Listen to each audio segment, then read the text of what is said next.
No one is going to tell you, here's an opportunity, go make something of yourself. You're going to do it for you, because people are only going to try and take it away. And it's so important for us to be able to empower each other. I just love growing. Like I said, I think growing is a very important thing. And when I was very young, I started working when I was 17 years old. And I remember my mother telling me this really young, that women should be financially independent. It doesn't matter who your father is, it doesn't matter who your husband is going to be, it doesn't matter who your brother is, it doesn't matter who the man in your life is. You need to be responsible for your finances and be financially independent. And that kind of really stuck with me.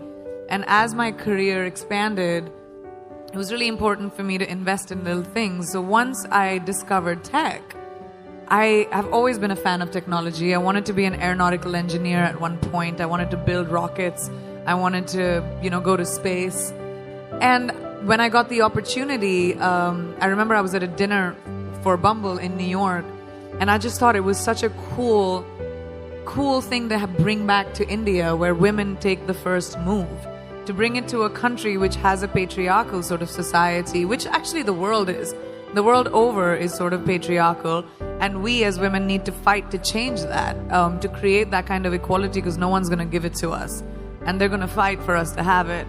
So it started from taking Bumble to India, and then my next investment is this engineering school, which is called Holberton, which was based on Betty Holberton. She was one of the first female engineers in the world, and this school is a peer-to-peer teaching program where you don't have to pay a tuition, and you can pay back your tuition after you graduate and get a job, so that you don't have to worry about, how much schools cost, so that females can actually be a part of engineering. Just think about it this way. All of us consume tech, right? All of you have cell phones.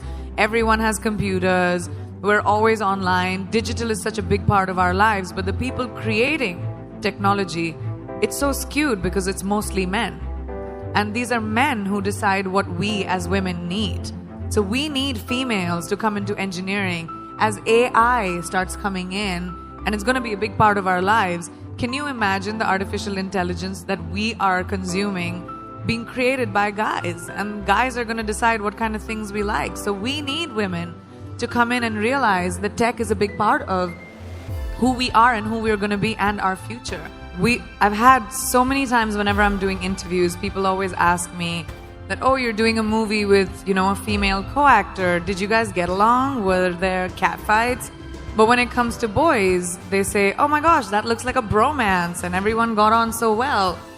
So I feel like over time, because women had the lack of opportunity, we were pitted against each other, because there were only like 5 opportunities, like 5 places a woman could be hired. And so we were elbowing each other out to get to that one spot. So the crux of the problem is the lack of opportunity for females. And the more opportunity we create for each other, the more sisterhood will grow. We're 50% of the world's population. We need to be represented in every field like that. We need to be empowered by each other, by the people who are in positions of power, by putting us in positions of power. So I realized many, many years ago that the more I champion women in my own small way, maybe I'll be able to create a world around me, at least, where, women run the show, because we kind of do it really well. So every generation of women somehow has to fight for the right of empowerment for the next generation of women. How many of you drive?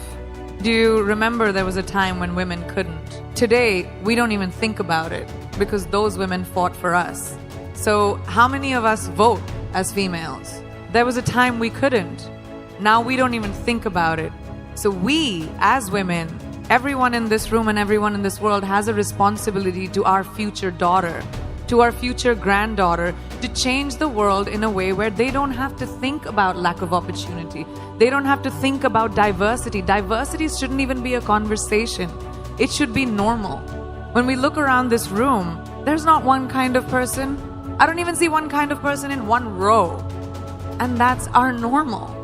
And that's the world we will create for our daughters, for our kids. We will create men that empower the girls around them. We will create men that respect the girls around them and create a legacy for their children going forward. And I think that's our responsibility, and we need to take that really, really seriously. Ladies, no one is going to give that to you. No one is going to tell you, here's an opportunity, go make something of yourself. You're going to do it for you, because people are only going to try and take it away. And it's so important for us to be able to empower each other in everyday life. We don't have to conquer the world. You don't have to be the only person who reaches space. Like, you don't have to have crazy wild ambitions. You just have to find your power and to say that, oh, I can do this too. I don't have to create like this crazy opportunity for me to thrive. You can thrive in anything you choose. Just have to find that confidence within yourself by telling yourself that your flaws are fine. No one is perfect. None of us. We all have bad days. We're all gonna feel like shit sometimes, but you're all gonna have bad days, and that's fine. We have this crazy standard, especially with the internet, where everything has to be perfect all the time, and we have to look perfect, we have to behave perfect, we have to say the right things. Everyone screws up, and that's all right. Laugh through it, don't take yourself too seriously, and make sure that you don't live for someone else's validation. It's your validation.